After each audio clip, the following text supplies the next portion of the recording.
Assalamualaikum warahmatullahi wabarakatuh. Kami dari kelompok 2 ingin menyampaikan materi bahasa Indonesia mengenai paragraf. Next.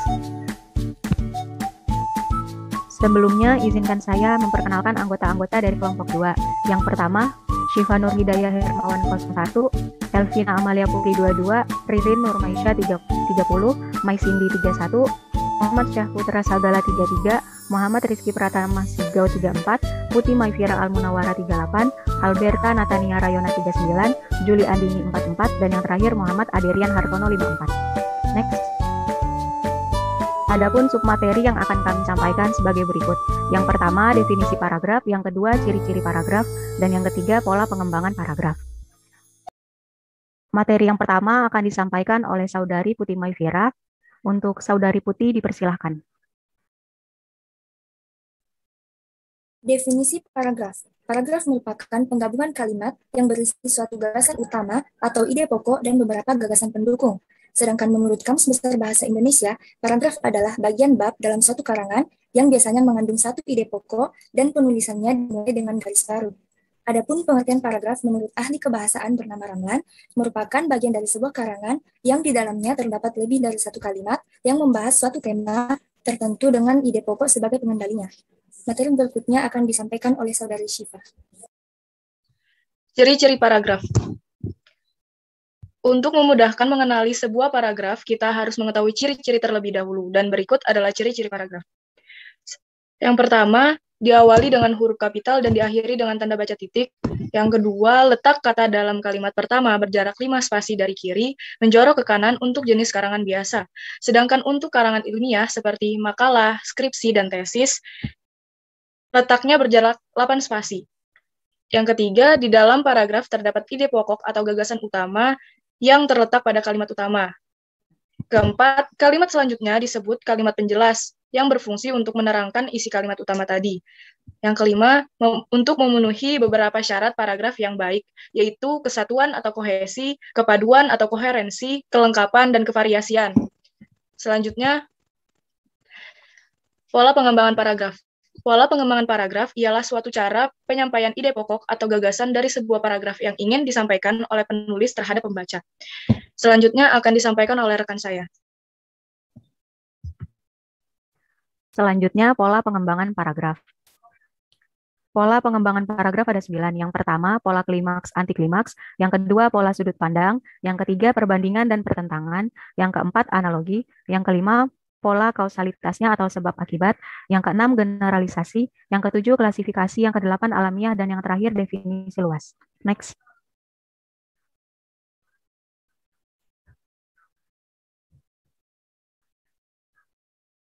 Pola klimaks antiklimaks. Klimaks adalah perincian gagasan cerita dari bawah menuju gagasan cerita yang paling puncak.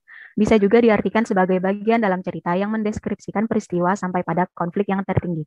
Contoh paragraf klimaks sebagai berikut. Dalam pengembangan komoditas kopi, terlihat berbagai instansi yang menangani kegiatan produksi, pengolahan, dan pemasaran. Berbagai kegiatan pembinaan dalam pengembangan komoditas kopi harus didasarkan pada suatu kebijaksanaan komoditas yang konsisten dan terpadu. Kebijaksanaan produksi, pengolahan lahan, dan pemasaran-pemasaran itu harus secara konsisten dan terpadu membina peranan komoditas kopi dalam pembangunan nasional. Demikian pula untuk komoditas pertanian yang lain. Inilah yang disebut kebijaksanaan komoditas terpadu secara vertikal. Selanjutnya, anti klimaks adalah variasi gagasan yang dimulai dari gagasan cerita yang paling tinggi kemudian diikuti dengan gagasan yang paling rendah secara perlahan-lahan. Bisa juga diartikan sebagai penurunan masalah dalam cerita dari konflik tertinggi kemudian berangsur-angsur menuju ke konflik terendah. Contoh paragraf anti klimaks ialah studi mengenai pembangunan di pedesaan Indonesia dari dimensi administrasi pembangunan pada hakikatnya memerlukan studi mengenai 3 perspektif. Yang pertama, kita memusatkan perhatian kepada keadaan sumber-sumber yang utama di sekeliling mana penduduk pedesaan harus mengorganisasi ekstensinya, khususnya ciri-ciri yang terkait dengan masalah-masalah yang berskala nasional. Kedua, sebaiknya kita mengenal faktor-faktor sosial dan ekonomi yang menstrukturkan sifat interaksi di antara penduduk pedesaan, baik selaku pribadi maupun selaku anggota dari kesatuan sosial yang berbeda. Ketiga, kita memberi perhatian kepada pemerintah atau biro aksi, baik sebagai pencerminan dari perspektif yang pertama maupun selaku perubahan. Lalu saat akan mengembangkan gagasan paragraf, pola klimaks dan anti klimaks diterapkan dengan menggunakan klimaks sebagai dasarnya. Artinya, gagasan utama akan dijelaskan dengan menggunakan gagasan yang kedudukan yang paling rendah hingga gagasan yang kedudukannya yang paling tinggi. Selanjutnya akan dijelaskan oleh saudari Mai Cindy. Selanjutnya ada pola sudut pandang. Pola sudut pandang adalah suatu pola pengembangan paragraf yang berisi sudut pandang penulis terhadap suatu hal. Narasi pada pola pengembangan ini sama seperti saat menulis sebuah diari, di mana penulis bisa menceritakan pandangannya tentang sebuah gagasan atau hal yang sudah ada pada dirinya. Contohnya, orang tuaku berpengaruh besar dalam kehidupanku. Sejak kecil, aku sudah dididik dan dinasihati agar menjadi orang baik. Aku sekolah dibiayai, keperluan disiapkan agar nanti masa depanku cerah dan sukses. Pada contoh paragraf ini, ditemukan kata aku yang merupakan salah satu ciri dari pola pengembangan paragraf sudut pandang. Kata aku pada paragraf ini berperan sebagai pelaku utama yang menceritakan tentang kehidupannya dan orang tuanya. Baik, selanjutnya akan disampaikan oleh Saudari Rayona. Yang selanjutnya ada pola perbandingan dan pertentangan. Pola perbandingan merupakan sebuah pola mengamati persamaan yang dimiliki oleh dua buah objek atau lebih yang memiliki suatu kesamaan tertentu untuk dibandingkan. Sedangkan pola pertentangan lebih banyak menonjolkan perbedaan yang ada pada dua buah objek atau lebih yang ada di dalam suatu paragraf. Pola paragraf pertentangan seringkali memakai kata-kata sebagai berikut. Lain halnya dengan, sedangkan, bertolak belakang dari, berbeda dengan, akan tetapi, dan bertentangan. Sementara pola paragraf perbandingan kerap kali memakai kata-kata seperti halnya dengan, sama dengan, akan tetapi, sementara itu, serupa dengan, demikian juga, sejalan dengan, dan sedangkan. Biasanya, pola perbandingan dan pertentangan merupakan pengembangan dari paragraf eksposisi. Oleh sebab itu, hal atau objek yang dibandingkan dalam paragraf tersebut haruslah bersifat konkret, logis, dan umum. Contoh pola paragraf perbandingan dan pertentangan. Tenis dan bulu tangkis adalah dua dari jenis olahraga yang sama, baik dengan bola dan jaring untuk menyelesaikan permainan. Meski begitu, tenis bukanlah jenis olahraga yang banyak diminati. Olahraga ini hanya memiliki banyak penggemar, tidak seperti bulu tangkis. Olahraga ini memiliki jumlah penggemar dan penggemar yang sama. Ini karena bulu tangkis adalah olahraga yang murah dibandingkan tenis. Selain bulu tangkis murah, juga bisa dimainkan di mana saja. Sementara tenis hanya bisa dimainkan di lapangan khusus. Karena itu, bulu tangkis paling populer di masyarakat. Dari paragraf di atas, kita dapat lihat bahwa dalam paragraf tersebut menggunakan kata baik dengan, meski begitu, selain itu, dan juga tidak seperti. Untuk pola pengembangan selanjutnya akan dijelaskan oleh Julian Dini. Oke, baik. Saya akan menjelaskan tentang analogi. Analogi adalah persamaan atau persesuaian antara dua benda atau hal yang berlainan. Jadi saya akan menjelaskan 6 tentang analogi. Yang pertama, analogi menurut para ahli. Yang kedua, ciri-ciri analogi. Yang ketiga, jenis-jenis analogi. Yang keempat, cara menilai analogi. Yang kelima, kesesatan analogi. Dan yang terakhir, tujuan dan fungsi tes analogi. Jadi, analogi menurut para ahli. Menurut Kamisa, di dalam Rumus Besar Bahasa Indonesia, analogi adalah persesuaian antara kedua benda yang berlainan. Kemudian, menurut Louis Pokatsev, yaitu analogi adalah berusaha untuk mencapai kesimpulan dengan menggantikan dengan apa yang kita coba untuk membuktikan dengan sesuatu yang serupa dengan hal tersebut. Namun yang lebih dikenal dan kemudian menyimpulkan kembali apa yang mengawali penalaran yang kita lakukan. Kemudian mundiri. Analogi adalah proses dari fenomena menuju fenomena yang lain dan sejenis, kemudian disimpulkan bahwa apa yang terjadi pada fenomena yang pertama akan terjadi pada fenomena yang lain. Kemudian ciri-ciri analogi. Ciri-ciri analogi terdiri atas, yang pertama, tidak boleh persis sama jelasnya. Yang kedua, kejelasan dan penjelasan tentang B dicontoh untuk menjelaskan dan menyelesaikan A, ibaratan bukan perumpamaan. Ibaratan adalah sebuah proses. Yang ketiga, proses merancang bukan hanya satu, salah satunya adalah ibaratan. Yang terakhir, ibaratan harus diciptakan oleh imajinasi atau intuisi. Kemudian, jenis-jenis analogi. Jadi jenis-jenis analogi ada dua. Yang pertama adalah analogi induktif dan yang kedua adalah analogi deklaratif. Analogi induktif yaitu analogi yang disusun berdasarkan persamaan yang ada pada dua fenomena. Kemudian bahwa apa yang ada pada fenomena pertama terjadi juga pada fenomena kedua. Lalu analogi deklaratif yaitu metode untuk menjelaskan atau menegaskan sesuatu yang belum dikenal atau masih samar dengan sesuatu yang sudah dikenal. Kemudian cara menilai analogi. Jadi di sini ada dua, yaitu sedikit banyaknya peristiwa sejenis yang dianalogikan, semakin besar peristiwa sejenis yang dianalogikan, semakin besar pula taraf keterpercayaannya. Kemudian yang kedua, sedikit banyaknya aspek-aspek yang menjadi dasar analogi. Contohnya, tentang sepatu yang telah kita beli pada sebuah toko, bahwa sepatu yang baru saja kita beli tentu akan awet dan enak dipakai, karena sepatu yang dulu dibeli di toko ini juga awet dan enak dipakai. Kemudian kesesatan analogi. Nah, di samping faktor-faktor tersebut di atas, yang bisa disebut faktor-faktor objektif, juga ada faktor-faktor subjektif yang mempengaruhi tinggi rendahnya probabilitas analogi. Faktor subjektif itu terletak pada diri manusia yang berpikir dan berupa kondisi-kondisi tertentu yang bersifat pribadi dan tidak disadari. Yang terakhir, tujuan dan fungsi tes analogi. Nah, kemampuan seseorang dalam mengetahui persamaan hubungan antara dua kata, dengan tes ini, kemampuan seseorang akan dinilai terutama dalam mengartikan arti sebuah kata, fungsi-fungsi kata, hubungan antar kata, dan pemakaian serta pedanan fungsi dengan kata yang lain. Baik, terima kasih. Kemudian akan disampaikan lagi kepada saudara Adirian. Pola kausalitas atau sebab akibat.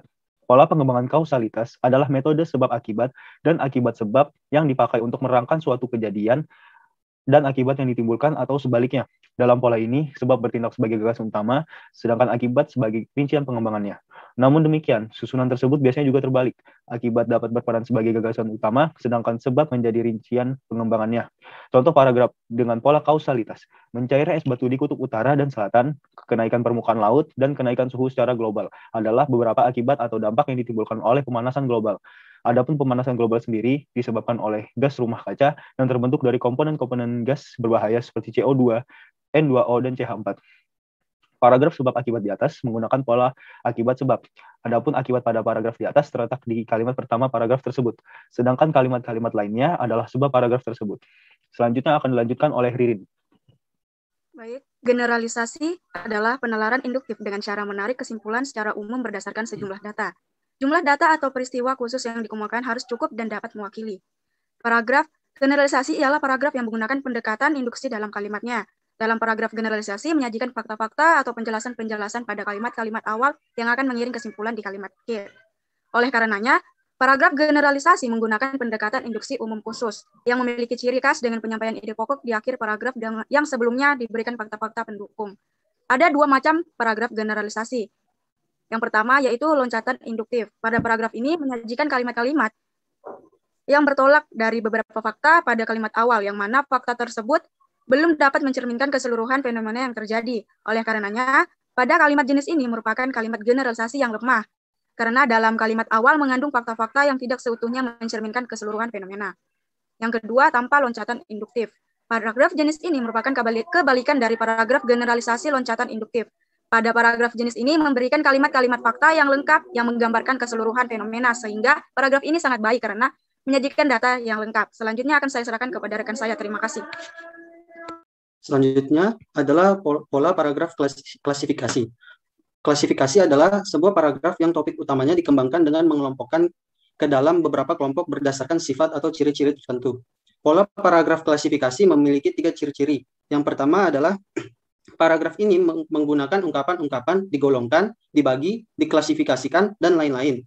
Yang kedua, memiliki gaya penulisan yang bersifat informatif. Dan yang terakhir, paragraf ini membagi atau mengklasifikasi atau mengelompokkan suatu hal ke dalam 2 atau lebih kelompok dengan berdasar acuan tertentu.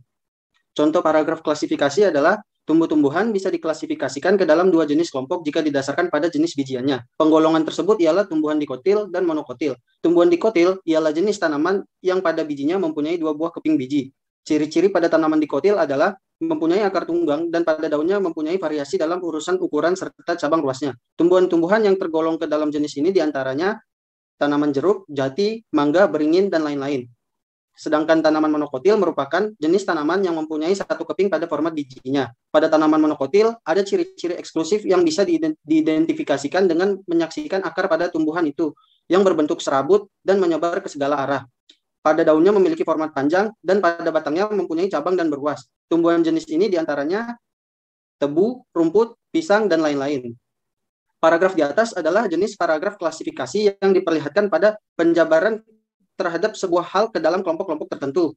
Paragraf tersebut juga diidentifikasikan sebagai klasifikasi karena pemakaian kata klasifikasi dan golongan yang merupakan ciri-ciri pola pengembangan paragraf klasifikasi. Selanjutnya akan dijelaskan oleh Rama. Setelah menjelaskan tentang alamiah, pengembangan paragraf secara alamiah adalah paragraf yang dikembangkan berdasarkan urutan waktu yang bersifat kronologis. Pengembangan ini dilakukan dengan menjelaskan pikiran utama dengan urutan ruang atau urutan waktu. Contoh paragraf alamiah itu dibagi 2, yaitu paragraf yang dikembangkan dengan urutan ruang dan paragraf yang dikembangkan dengan urutan waktu. Untuk yang dikembangkan dengan urutan ruang, ialah fasilitas produksi pabrik itu berada pada lokasi yang strategis. Sekitar 2 km di sebelah barat adalah gudang milik pemasok bahan baku. Di sebelah timur terdapat aliran sungai bersih yang menjadi sumber air untuk proses pengolahan. Dan yang terpenting, akses menuju jalan tol yang berada sekitar 2 km di sebelah selatan pabrik. Dan untuk paragraf yang dikembangkan dengan urutan waktu ialah seluruh aktivitas penelitian akan diselesaikan dalam tahun 2012.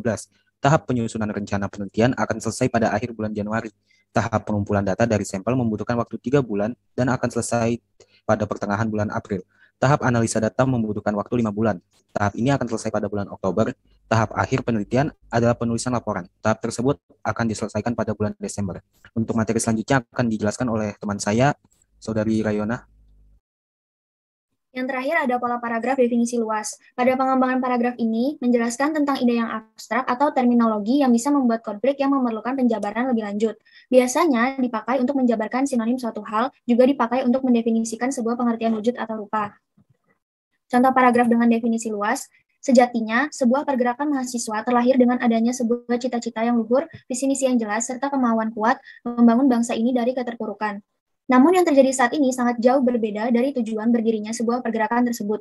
Pola pengkaderan yang salah atau melencengnya ideologi pergerakan membuat arah dan tujuan berubah. Langkah menjadi tidak pasti, tidak tegas, dan cenderung mementingkan kepentingan kelompok. Kampus dijadikan sebuah ladang garapan banyak pihak yang mengaku peduli akan cita-cita revolusioner, peduli akan nasib bangsa, pendidikan, dan lain-lain. Namun, pada kenyataannya, pergerakan mahasiswa saat ini lebih cenderung memikirkan bagaimana visi kelompok terwujud lebih cepat. Bahkan, beberapa pergerakan saat ini dijadikan sebuah sarana pengkaderan dan perpanjangan partai politik yang mengatasnamakan gerakan peduli rakyat, demokrasi, anti korupsi, dan lain sebagainya. Sekian pemaparan materi dari kelompok kami, selanjutnya saya serahkan kepada moderator.